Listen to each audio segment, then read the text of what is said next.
here we are for another episode. Welcome all of you lovely listeners and watchers on YouTube as well. We're with Elliot today, talking about epic quests and also life-changing decisions as well, no? In many different forms. Yeah. Well, no, because really let's step this back a bit. Let's step it back to your story, your kind of, what's that real story that you gave the other day on the boat? So how does this all start? Yeah, so in November 2014, I woke up with a racing heartbeat, going about 220 beats a minute. But as you do in sort of your mid-20s, you just brush these things off. You don't think, I should probably call an ambulance. You just think, well, I'll just try and get back to sleep again. So heart rate was going 200, woke up, went to work the next day, mentioned to everyone was like, you look a bit tired. And I said, I had a racing heart rate last night, 200 beats a minute. To everyone's dismay that I didn't call an ambulance or go to see the doctor the next day. So called NHS Direct. They said you should have called an ambulance, went to A&E, and they found an irregular heart pattern on my ECG. So what's known as a delta wave. So it indicates a shortcut between my atria, the top part of my heart, and the ventricles, it's the bottom half of my heart.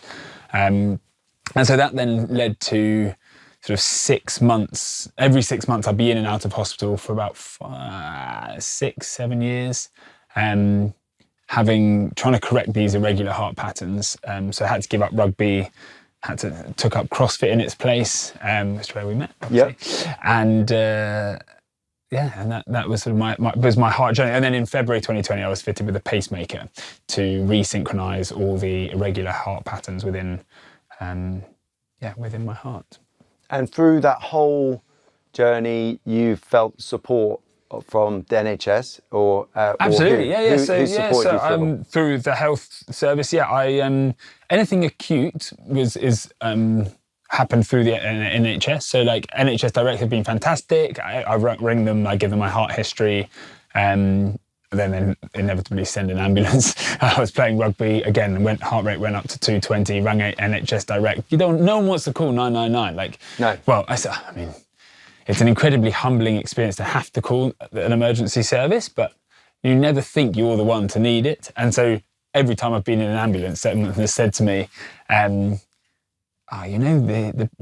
ambulance service is for you, not for people who have stubbed their toe. So don't be afraid to call an ambulance if something like this happens. So yeah, anything acute, I was in immediate danger. The NHS has sorted out, and I'm fortunate enough to have health insurance as well. So I have been looked after with some amazing consultants through that as well. Sure. And then British Heart Foundation. So what's your link to them? But you've obviously got this epic quest. So I guess over the last sort of 7 years, having to give up rugby, take up CrossFit, and when I was playing rugby, I would say I identified as a rugby player, like the noun that was rugby player. And then if you say I am a rugby player, and then you can't play rugby anymore, then like what is there? And so worked a little bit on myself and working out what aspects of rugby did I enjoy that I can replicate elsewhere in other things. So being competitive, maybe a role model, being part of a community, and CrossFit filled a lot of those gaps. And I've always liked a bit of adventure. And then in late 2020, just sort of coming out of lockdown, I was having a cider in a pub in Bristol with some friends, and they said a friend of a friend just rode the Atlantic. And I thought, yeah, that sounds like something I'd like to do. Like, I love adventure. Like, it's a race. The competitive nature of that really sort of got to me, and I couldn't stop thinking about it. So I signed up to enter that race, and then realizing, obviously, it's such a big event, and therefore the opportunity to raise funds and awareness for a cause are huge. And so, what better charity to support than the biggest heart charity in the UK, who raise or fund research and treatment into heart problems to the tune of 450 million every year. That's a huge amount of money for one charity to put through every year. So so I'll be rowing solo and unsupported across the Atlantic Ocean in aid of the British Heart Foundation. Amazing. So I'm a big passionate fan of CrossFit. I love CrossFit, and we obviously that's how we met. Yeah. But really to like go from, say, something competitive with rugby and then something competitive with CrossFit to then suddenly say the Atlantic? I mean, there's smaller oceans, aren't there? Yeah, well, the route that I'm doing is the easy route. I would say it's probably one of the easiest big ocean crossings in a rowing boat there is. Obviously that's relative to the other oceans, not absolutely easy. But how did it sort of step? It's more than my sort of sense of adventure, not necessarily the rugby to CrossFit sort of transition. It was more, I quite wanted to do something large. I work in a family business with my dad, and also therefore having an autonomous campaign away from the family business was also a big motivation. So having a project of my own to focus on for 3 years. Is that how long it takes to do something like this? It's So not like just grab a dinghy and just head on down to the... Yeah, so most teams have like a build-up of 2 years. The race has become incredibly popular. So there was a build-up of 3 years when I signed up. So I signed up in just about December 2020. And so I've been working on this project for just under 3 years. And when I set off, it will be about 3 years, yeah. Amazing. And just a bit on that prep bits then. So like you decide you want to do something like this. And I mean, this is really punching above like the aspirations of people watching the podcast. I'm more like get off the sofa, maybe pick the Atlantic's pretty epic. But well, what they say the first thing to do with bits like this is tell people you're going to do it. Right. And then you're held accountable by more people than just yourself. And so whether that be get off the sofa or join a CrossFit class or go to a class or run 5K, like tell everyone you're running 5K, like bore people bore them about it. Like stop talking about you're running 5K. Well, when I'll do it, I'll stop talking. And then people hold you accountable. And so the first thing I did was tell everyone I was going to row the Atlantic. And then you just got to figure out how you do it. Right. And then the skill acquisition that I've had to go through for running the campaign has been huge. Everything from asking sponsors for money to learning how to navigate to obviously the fitness skill acquisition and condition that I've had to get in. Because you were and you are exceptionally fit, but you were like, when I first, there was always these crazy things that we do down at the CrossFit gym and everyone's like, oh, let's see if Elliot can do that. And normally it's how fast can Elliot nail that within like 5 minutes of it coming out, whether it's flipping a 20 kilo plate with your grip strength or what was the other one? I don't know, but this is just like me just being competitive over the time. And like when I took up CrossFit, I was 120 kilos. So I wouldn't say I was fit. I was strong. I played rugby, trained rugby Tuesday, Thursday, played on a Saturday to a pretty high level, high amateur level. But I was pretty rubbish at everything else. I couldn't do any pull-ups. I couldn't do a strict pull-up probably like 7 years ago. I enjoy a challenge, and so like be given the opportunity to. I bet you can't do that kind of thing is the best motivation for me. So like Fraser, obviously, who runs New Wave, he's the perfect person to like set me little challenges. And he's like, I bet you can't do that. And that's just like red rag to a bull. I will go and do it and practice until I can do it. And during the training journey, which we'll talk about in a minute, I've noticed your absolute passion you went very strict again with the training journey at the start, all about rowing. But just briefly on that bit with Fraser, like this isn't the first time you've had mini adventures. Like didn't you guys climb up a mountain with a rower? Yeah, for Fraser's birthday one year, we climbed up Snowdon with a rower, rowed a marathon at the top and then carried it back down again. But mini adventures like that, I mean, that's like this sort of sporadic things that I find enjoyable, just to like get on with and just have a bit of fun. Like, yeah, it's and this is sort of the Atlantic was obviously taking it a little bit too seriously, so to speak, but it's looking forward to it. I just kind of want to get started. And the prep has been so long that tell us a bit about the prep. So first you had a very strict coaching, you were doing very strict rowing all the time. So I was a kind of a much more power based athlete. I was good at deadlifts and cleans and things that involved minimum amount of time but a lot of power output, and I had to change into an endurance athlete. I mean, rowing for anywhere between 30 and 60 days,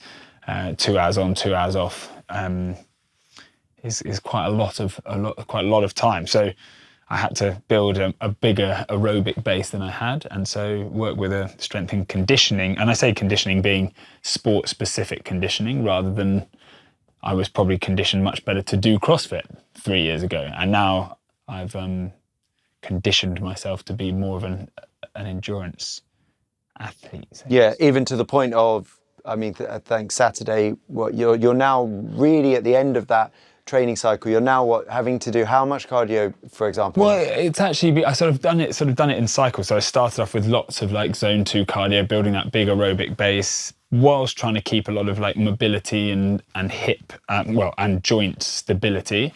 Then went through a lot of strength work as well. So keeping that strength endurance, building strength endurance, whilst at the same time keeping that base level of aerobic fitness.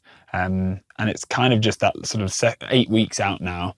Annoyingly, I cracked a rib, so I can't do any rowing at the moment, which is very annoying. So I'm doing a lot of bike work, lots of stepping work, lots of sort of stuff that doesn't include my core too much. But trying to keep up that sort of 15 hours of sort of low level cardio a week or aerobic work a week. Yeah. Right. So what do we want to do? We want to jump in. Should we jump into the boat now? So like. Absolutely. So, I mean, let's say, how did I start preparing? I mean, the first thing I had to think about was, how was I going to get a boat? How was I going to fund the boat? What was I going to base the campaign on? And this is where sort of the idea of Wave Wrangler. So Wave Wrangler is a charity I started to run the whole project through. So the idea of getting the waves of my ECG under control, the waves of the ocean under control. Love it. I love those moments about me when I just have no preparation and then I get that classic surprise look of like, that's a brilliant name. I thought it was the waves of the ocean. Yeah. So waves of ECG waves. Yeah. So the idea of it being a sort of ocean-based going charity to help those living with arrhythmia. I found myself in those 7 years, because I showed a sort of bit of scientific interest into the heart arrhythmia side of things. I found myself sort of being called by friends and friends of friends saying, oh, look, friends had a diagnosis of atrial fibrillation or Wolff-Parkinson-White or needs an ablation or a cardioversion, and you get banded around these terms by a doctor and it doesn't necessarily mean very much. So if you can talk to someone who's lived that experience, who sort of can translate doctor speak, so to speak, into a little bit more of a softer approach, then I found myself being at the other end of the phone having those conversations. And so I thought, why not try and bring that into the rowing charity, the charity to fund the row. So I looked for corporate partners who might also have that same kind of desire and narrative to support those living with heart arrhythmia, etc. And so I've managed to raise the funds to fund the campaign through corporate partnership and sponsorship. For example, my title sponsor, Timothy James and Partners, are a financial advisor who looks after 4,000 or 5,000 individuals, and a lot of the work they do is with health insurance and life insurance, and so a lot of their clients have been diagnosed with heart issues, and so supporting a charity to raise money for the research into that touches a lot of their clients as well, and it gives them an opportunity to engage with their client base to talk around the charity work that they're doing. That's not just we're donating money to the British Heart Foundation, it's we're supporting Elliot Wave Wrangler to row the Atlantic, come to this event, see what the story's about, and then raises awareness around the heart arrhythmia thing, as well as raising money for the British Heart Foundation. Fantastic. You're going to be like a freaking diplomat by the time you finish No. this. I mean, it's funny. I'm doing an event with the British Heart Foundation in a few weeks' time, because they often do events to entertain big philanthropic individuals, and so, for example, they're doing an event that showcases the studies that the British Heart Foundation have funded, and they've said that they always have someone from the British Heart Foundation. In this case, it'll be the CEO, someone who has a PhD researcher who now supervises other PhD students, and then a lived heart story of what my arrhythmia story was. So speaking at that sort of brings the research and the funding to life a little bit, which is really nice to get involved in that kind of thing as well. So now actually, so you've got the boat. There's more of that story we can dig into. We can come back to that if you want. But you're obviously, you said 8 weeks out now, right? You've done a hell of a lot of preparation, right? So we got two options. We've got the actual straight rowing stuff and the actual straight navigation seaworthy stuff. And then we got the fun stuff, which is like, you've also come up with this another great social media campaign of like funding Elliot's snacks. So yeah, I mean, there's so many different aspects of the row. So like everything from seamanship to living on the boat, and living on the boat is is like everything between how you sleep, what you eat, like regular bodily functions. But like part of the biggest skill of living on the boat is eating. Like if I'm rowing for 12 to 18 hours a day, I could be burning 8 to 12,000 calories a day. And therefore they have to be replenished. Race rules as well, to sort of make sure that you're sort of taking enough food, are to take 60 calories per kilogram of body weight per day for 85 days. So I weigh just over 100. So I could be, depending on how I weigh in, I could take 6,000 to 6,600 calories a day for 85 days. So that will be split between about 4,000 calories in rehydrated freeze-dried meals. So I'll have a porridge in the morning, for example, with some nut butter, some like really protein-rich, fat-rich nut butter, tasty as well. And then make up 3 main meals. So I've been fortunate enough to be sponsored by a Norwegian company, Selmatech, who have provided me with the Norwegian version of freeze-dried meals, which are the best in the world. I think the Royal Marines use them as well. They're called Real Tourmat. So everything from reindeer stew to chicken curry to spag bowl, chicken like bolognese. And I'll make up 3 of those. So each one of those is 700 calories. So I'll make up 3 of those in one lunch pot, so to speak. So like 2,100 calories to be eaten over sort of a couple of breaks throughout the day. Then a soup. I've got a reindeer soup and a chicken soup for like warming in the evening if it gets cold, because the first like week before you get right down into the tropics can be a bit chilly overnight, so it'd be nice overnight snacks. And then the other 4,000 calories a day, 4,000 to 5,000 calories will be snacks. So I reached out to anyone on social media who wanted to like make up a 4,000 calorie, 3,000, 4,000 calorie snack pack for me. Anything made from like sweets, Haribo, dried nuts, seeds, dried fruit, meat.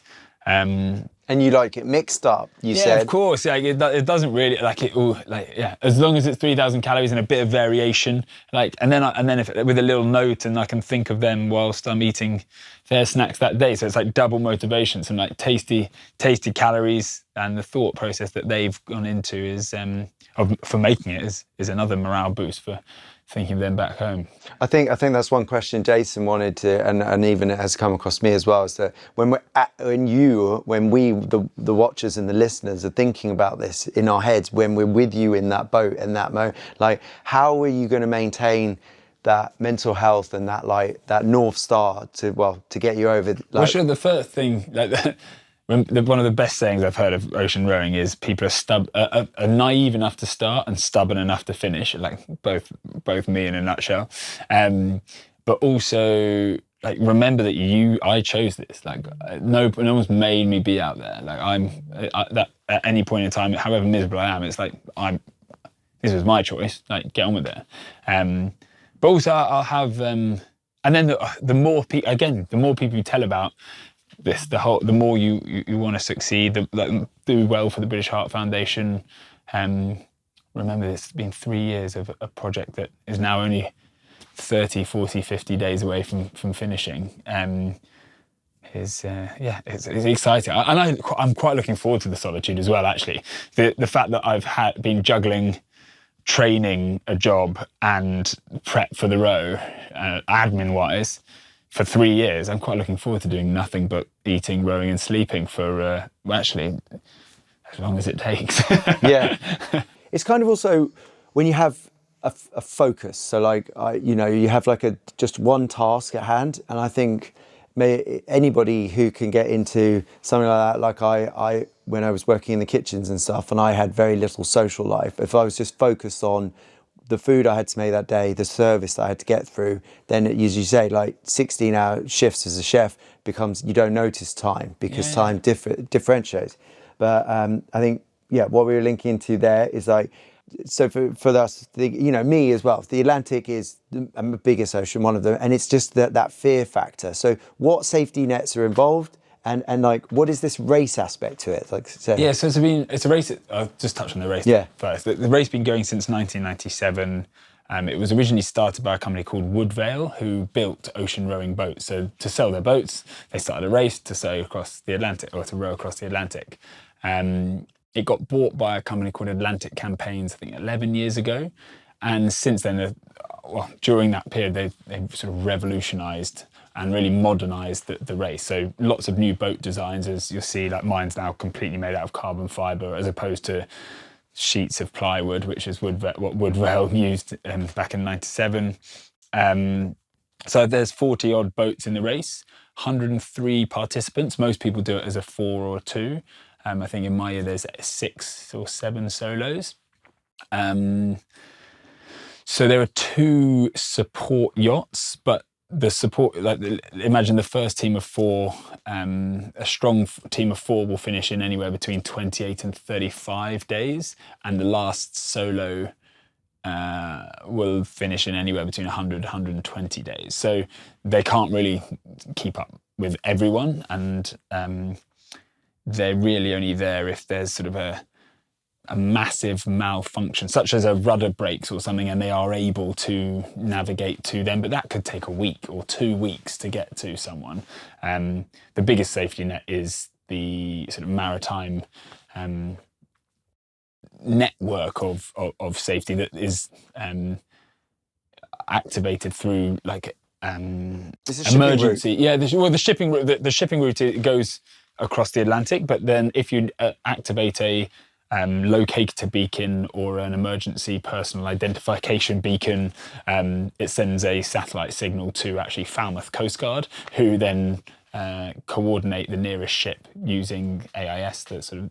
And the ship would be Merchant Navy or anybody? Well, it could be anything. Anybody. Yeah, it could be anything. Somebody else that wants to help. Whatever. I mean, by law, the closest vessel must go to help if you set off a Mayday. It's an amazing world, isn't it? The boaty world. Absolutely. Yeah, and boat so people and there's been a couple of rescues in the last few years.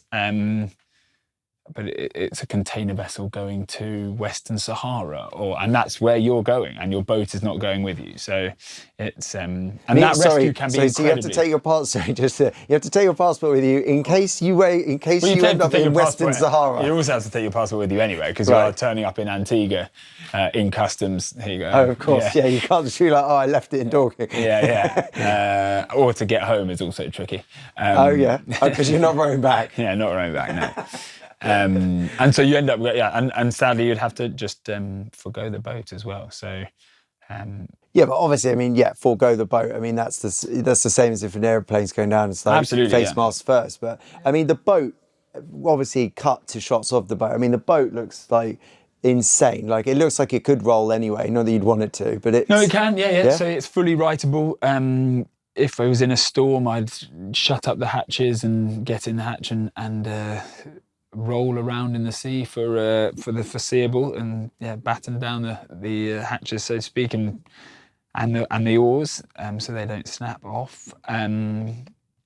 And you've got so you're self-sufficient, right? You kind of it's not a race, but it is a race. There's obviously time. Yeah, so they call it a challenge because they don't necessarily not everyone is looking to smash a record or win a race. People are looking to enjoy it. People want to go and fish or spend the 60, 70 days at sea on the voyage, on the journey.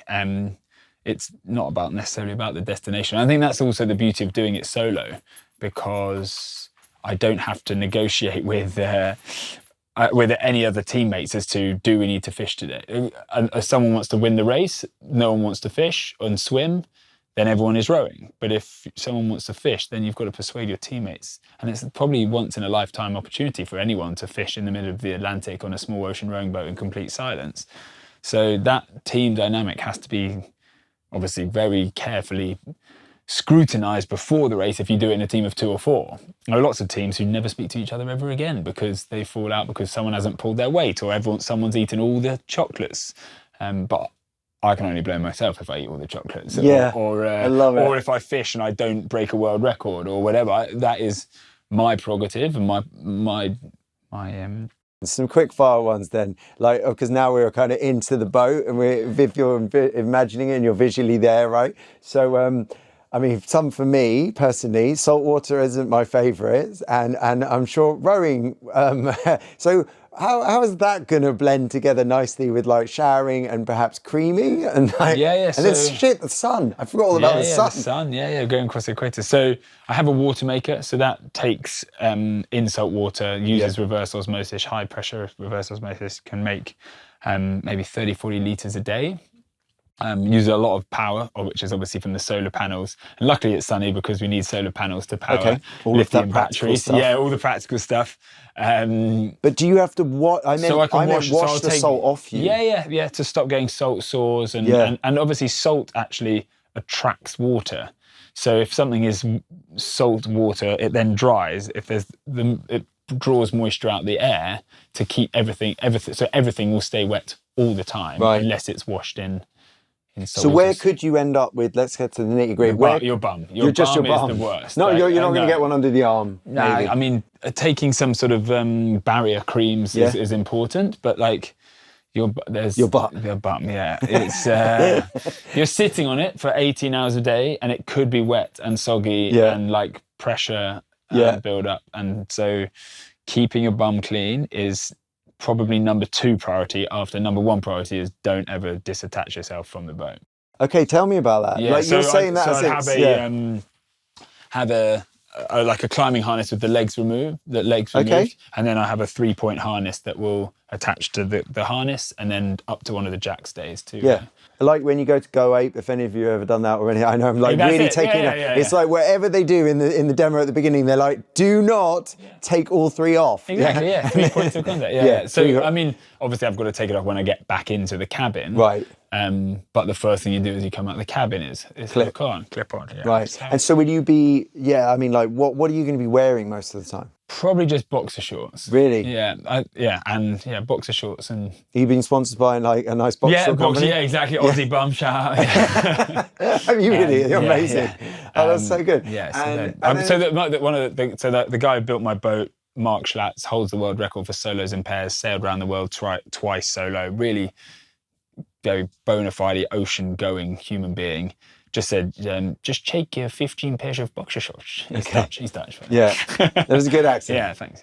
Yeah. I'm going to take 15 pairs of boxer shorts. Yeah. And so then I get clean, crisp boxers. Nice. Every other day, every 2 or 3 days. Yeah. And then so you're going to wash them as well? Yeah, in a bucket? Yeah, in like a wet bag with fresh water. Yeah, a bit of little like all-purpose special soap. Yeah. Okay, amazing. There's so much stuff. And then what about music? You gonna have any music? Yeah, I've got those like bone conduction headphones so I can hear the water and the waves and everything as well.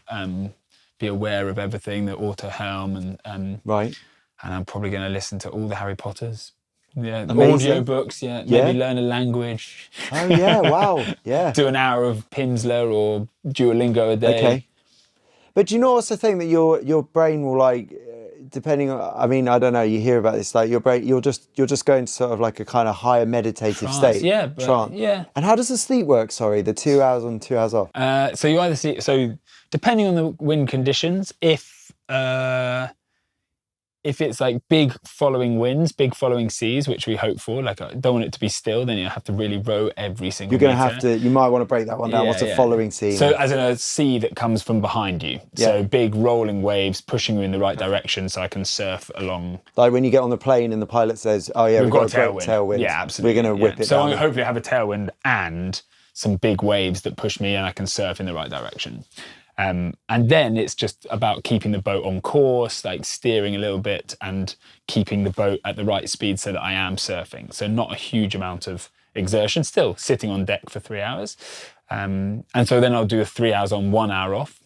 And in that 1 hour, sleep and make food And so Have you practiced that though? Yeah. You've been practicing messing up your sleep cycle. Yeah, just whilst rowing. Oh, yeah. And then if it's like really, there's a chap, Jack Jarvis, I got a bit of advice from. He was the first person to sail mainland Europe to mainland the US. Okay. That way around, and took 111 days. Yeah. And he like had a 5-hour sleep in the middle of the night, and then did sort of 4 hours on, 1 hour off, 4 hours, 2 hours on throughout the day, and then a 5 hour. So that's about 15 hours of rowing, but had like a nice big sleep at night. So that's also an option. So like depending on what the situation throws me and what I'm feeling like, I can flip between 2 or 3 different rowing routines. Yeah.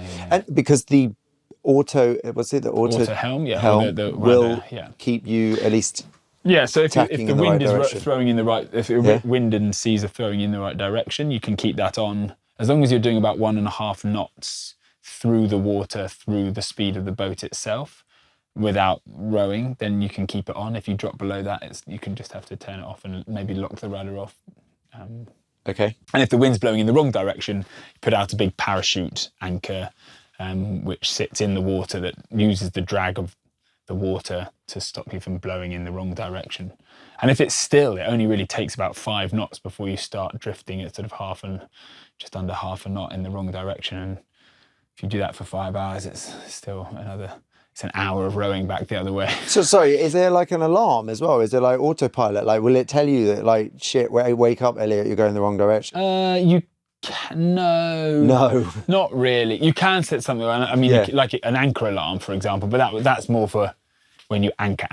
Like, right. That's to show that you have slipped. Oh, right. Anchor, but no. So what you do is you set a waypoint as you go to bed of where you are, and then when you wake up in the morning, you're like, if you go for a long sleep or whatever, you're like, oh, I've drifted this way or that way, and yeah. Fantastic. JC, hit me. How long will the journey take? Yeah, because you said 85 days of food. Yeah, it's 85 days of food, but I think it will take me 30 to 60 days, yeah. World record is 30, held by Mark. But that was, I mean, I won't remember. In 2017, they had perfect weather for world records to be broken. I think 5 or 6 teams broke the previous world record. It was a crazy fast year. So very unlikely to ever happen again. And so where are you actually going from and to? So La Gomera in the Canary Islands to Antigua. Right. Yeah, so amazing. 3,000 nautical miles, 5,000 kilometres, yeah. And is everyone setting off at the same day? Yeah, same day, 12th of December, with 2.5 minutes in between, Okay. And just tying that in perfectly to a time, date and stamp, you obviously still raising money and raising awareness? So I'll raise money. I'm going to be raising money for the British Heart Foundation even when I get back, because I'll probably do a few events when I get back to tell people what it was like. Yeah, the memomemours, and then release an Audible book. An Audible, just for next Christmas, 2025. Yeah, for anyone rowing in 2024, 25. Yeah.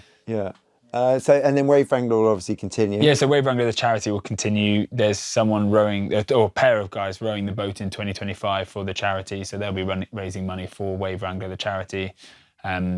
So for my campaign, I said I'd donate it all to the British Heart. I am donating it all to the British Heart Foundation. But as Wave Wrangler, the charity, continues, we'll move into funding defibrillators in underfunded sports centres. Amazing. Because that really has made also a massive difference, hasn't it? Dorking Rugby Club, where I played rugby, a life has been saved there with the defibrillator that was installed. New Wave CrossFit, a life has been saved there from a defibrillator that was installed. And I think it's until there's a defibrillator in every single sports centre in the country, there are a few charities already doing it, but we might as well continue helping to do so as well. Because do you know the stats?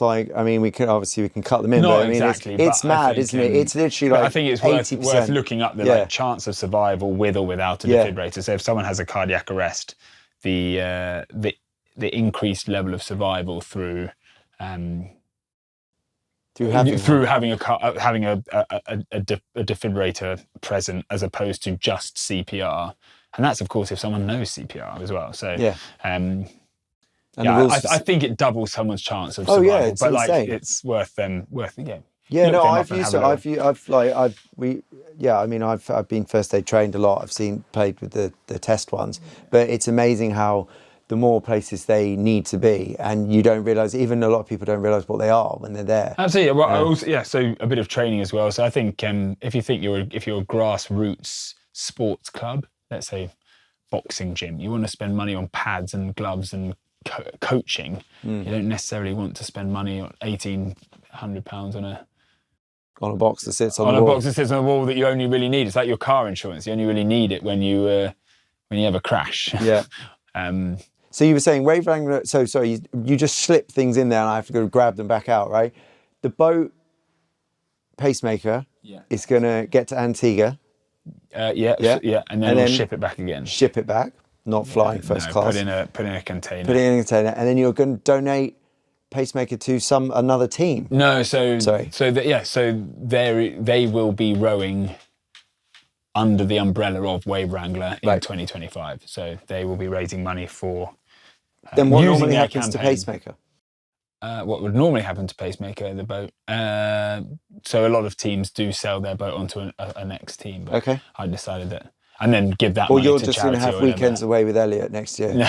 Because you have kidnapped a few people. Not kidnapped. Yeah, take it. It's very difficult to navigate backwards because obviously when you're rowing, you can't look forwards. Okay. So I only have a mirror, and so navigating the Solent on your own solo is quite tricky. So it's nice to take someone who can navigate for you or row for you. You took Fraser out. Yeah, exactly. And you guys nearly got taken out by the Disney Dream, a big Disney in the middle of the night, about 2:00 in the morning in the port. Well, we didn't nearly get taken out. It felt like it though. It's a skyscraper coming towards you, know? Yeah. And so we hid behind one of those little forts until it had gone. Oh, amazing. Good. So we've covered quite a lot of things. We covered a bit about your determination of mental health when you're on the boat. Yeah. We talked about your story up to it. We talked about all the people and all the help that you're raising for it and all the people that are helping you do it. And I'm sure if you want, we can even do that classic thing of there's a full list of all your sponsors in the description 100%. on YouTube. Yeah. And you can buy t-shirts just like Elliot. But is there any other bits you really wanted to get maybe, while you got this perfect, if someone's got this far to listen, but what do you want to tell people? I don't know really. I think one of the main things that I realise is how easy it is to do something like this. How easy it is. Yeah, yes, it has taken a lot of my time, but the step from thinking about doing it to actually it happening in 8 weeks' time, if I look back on it, yes, it's taken a lot of time, a lot of effort, but actually who the person that I was 3-4 years ago, the barrier to entry is actually quite small. It's just to get on and do stuff. I think, which is quite I think everyone can just, whether, as we said from the very beginning, whether it's just to get off the couch or do a 5K, the barrier to do that thing is really small. It's just a small change of mindset that it is possible, and just start. Tell everyone. People. Yeah. Start and tell everyone. Yeah. That you're going to do something. Yeah. Oh, and that will inspire it. And look, even something like this podcast, if one person messages me in a year and say, you know what, I was 130 kilos, and it's not always about weight loss as well, but I was manically depressed, or I was lost with drinking too much, and now I've run my first park run and I haven't drunk for 2 months, I'd be like, well, then that whole episode is worth it, Yeah, exactly. And one thing I noticed when I had my pacemaker fitted, I had to be at home for 4 weeks doing nothing. So having gone to training CrossFit 6-7 times a week to just sitting at home doing nothing for 4 weeks, how quickly your motivation disappears. And because you lose, there's a great model. We've also been working with psychologists for my row, but the great model of motivation is your competency, your relatedness to a community or the group of people, and your autonomy. And those are 3 of the main pillars of motivation. And obviously when you're sitting at home doing nothing, you lose your autonomy because you've been told to stay at home and do nothing. Your competency, you don't feel like you can do anything because you've been sitting at home for 3 or 4 weeks, and your competencies decrease because you haven't honed it over the last 3 or 4 weeks. And your relatedness, you can't relate to anyone because you're sitting at home. So what are the first steps to realizing and rebuilding your motivation out of this little hole that I found myself in when I had my pacemaker fitted? And I kind of wish I'd had that model introduced to me at that point, was get related with a group of people that you want to be related, as by related, I mean getting within a community and chatting to people. Work on is it your competency that's lacking? Like, do you need to hone a skill a bit more? And do you have autonomy? And once you sort of think of those three pillars, motivation for anything can be generated. Yeah. That's inspiring. So we've gone over a lot of topics, obviously, and we have talked about the changing of sports and things like that. And like, how has your body adapted, and how have you adapted over these sort of different training methods? And yeah, sure. So like, I say, like, I was great at power and explosive, and explosive work, and all I did basically was lots of zone 2 low heart rate cardio. And the motivation for that is also quite tricky, because the autonomy is taken away from you because you've got a coach, and your competency is through the floor because you've never done zone 2 before and a big long cardio pieces.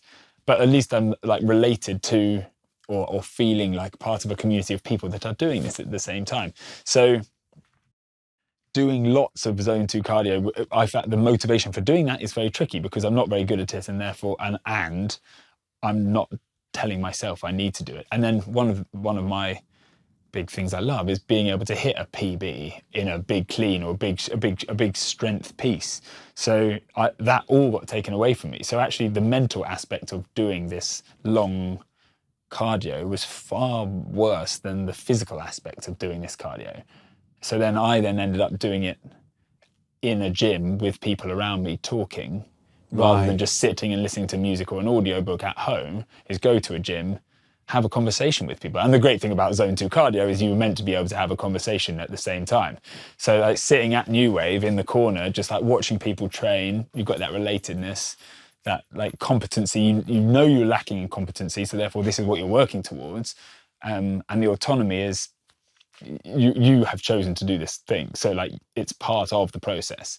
But yeah, keeping people around me whilst doing that.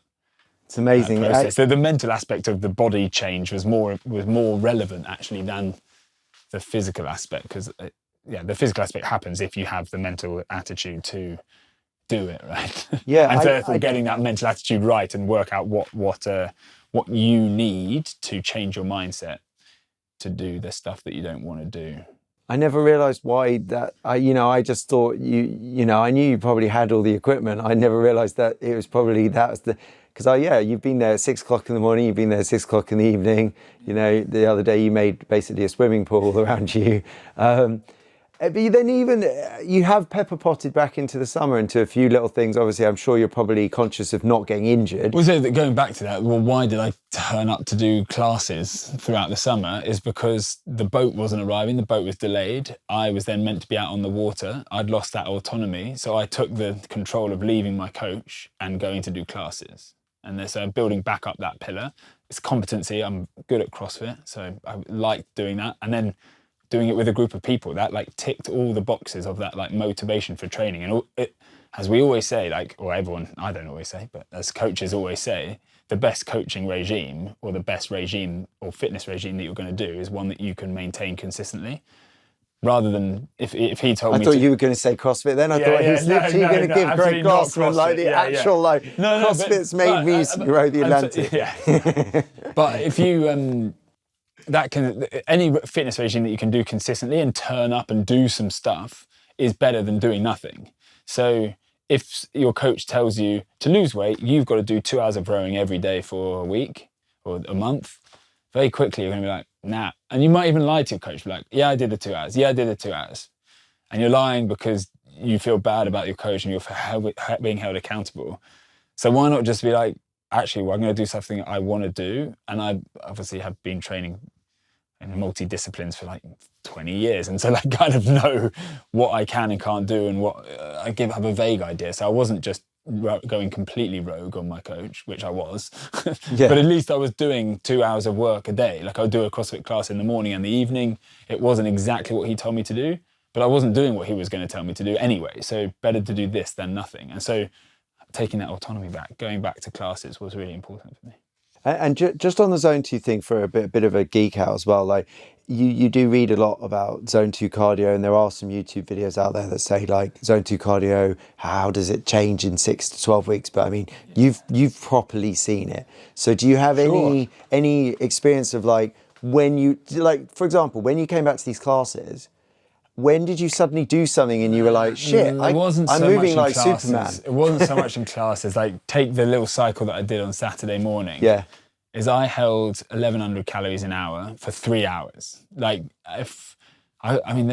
That's insane. To put that into perspective, so that's about 240 watts, roughly, for 3 hours. It's constant. Yeah, just constantly. So, and I held it consistently. So like it didn't like peak or drop or whatever. And that's like both the discipline that I've had been training. So like the monotony and pacing. I couldn't pace a workout previously. Like 3 years ago, I'd turn up and you were like, right, cycle max distance for 3 hours. I'd go out way too hard, way too hot and die. Whereas now I'm far more disciplined and can know roughly what I can hold for 3 hours and start at that and finish at that. Sure, my heart rate was up at 190 at the end of it, but I finished it almost consistently. Like the power curve was almost straight. But for people listening, like give them a bit of like if you're going to do zone 2 and make it your thing, like what are some of is it 3 times a week for like an hour? Like, I mean, I know it's a very vague question. There's a great Huberman podcast on it recently. Yeah, is there? Yeah. Well, then there you go. We'll watch that. Yeah, watch the Huberman podcast. But I think, but also zone 2 doesn't have to be part of your like prescribed regime.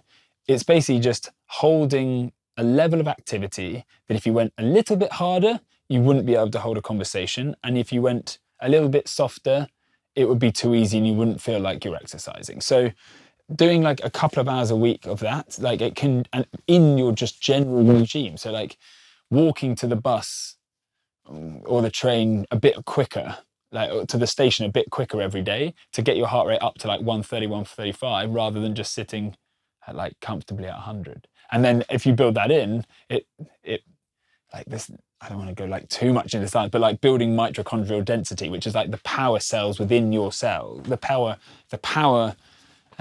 batteries within your cells. If you can build that density, then actually there's also Matt Fraser, great CrossFitter, obviously. His coach talks a lot about doing zone 2 fitness and how his Olympic lifts improved whilst not doing Olympic lifting, but only doing zone 2 cardio because of this mitochondrial density and this sort of power within our cells to store energy and create energy within our cells. So yeah, you don't have to do 15 hours a week of it, but like 2 hours a week is kind of, I think, remembering what that Huberman podcast said.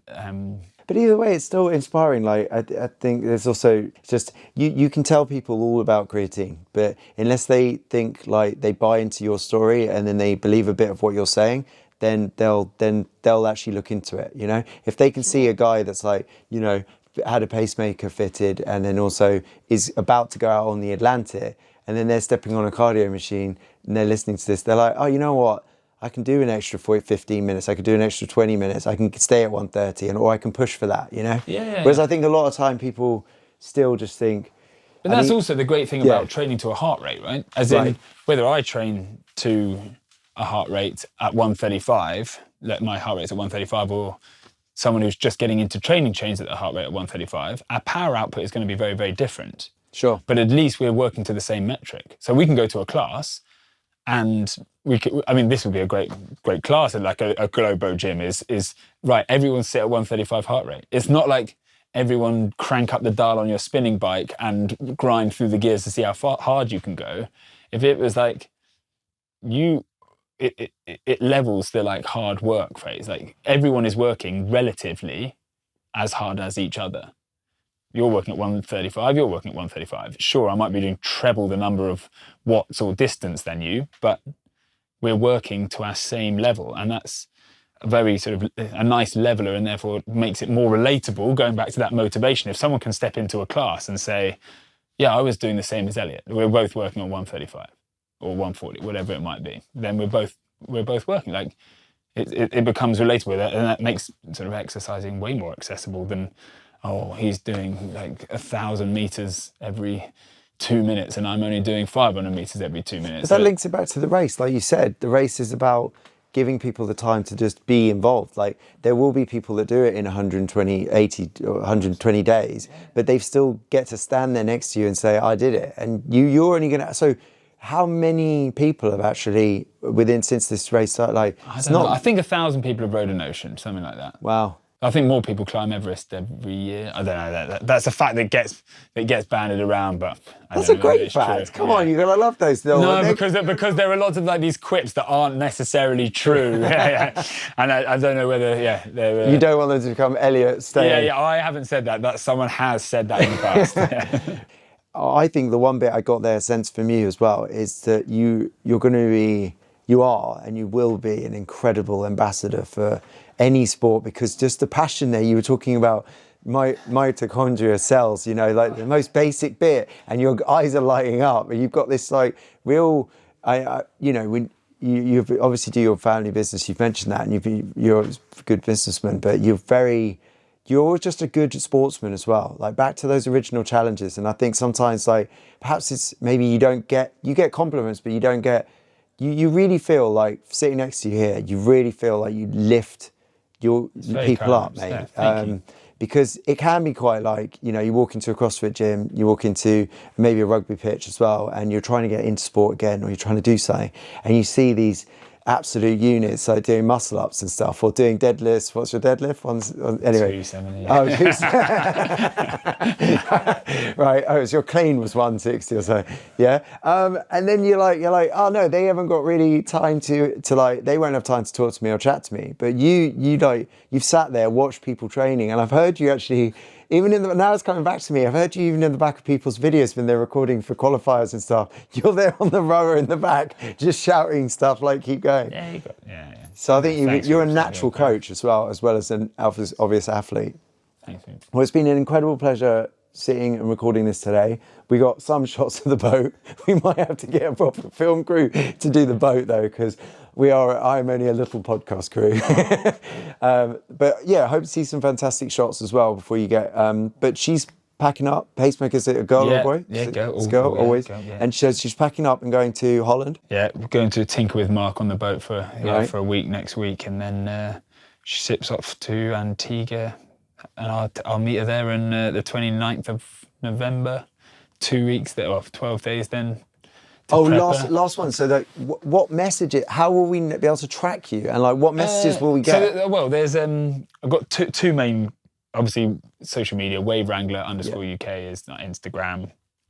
Also have a WhatsApp broadcast group. So through the row, Lauren, who does my socials, will send out a daily update of distance, like a little bit of text from me and maybe a photo, a bit of a highlight. So that's a bit more personal. So like people get a WhatsApp message if they want to do it. It's not like a two-way thing. It's just a little broadcast group. Fantastic. And then there's an app also called Yellow Brick Races. So YB Races app on iPhone, Android. Download it, add the race to the races that you're following, and then every 4 hours it pings my GPS location. So you'll see in the previous 4 hours my speed and course over ground and heading and the wind conditions as well. So that's a great app. So that every 4 hours, so I think it's midnight, 4 o'clock, 8 o'clock, 12 o'clock, 4 o'clock in the afternoon. Because there is that kind of like dreamy aspect to it that it is, and I don't want to start a whole new podcast now, that it is like you're almost a bit in space. Like you're actually so closer disconnected. to people on land, closer to the space station. I think the space station's at 250, 300 meters above sea level. No. Not me. No, 250, 300 miles above sea level. And obviously in the middle of the Atlantic, you're 1,500 miles from land. Yeah. Right. So you're closer to people in space than you are on land. And yeah, I mean, I hope you get if the space station goes over. Yeah, and I'm sure it does at some point. I'm sure you're going to get some amazing like moments at night where you see. I've heard stories from other people like see like whole schools of fish just jumping, dolphins jumping out of the water in the moonlight. But also like the thing if it's completely cloudy and there's no moon, you can't see your hand in front of your face if you turn all the lights off.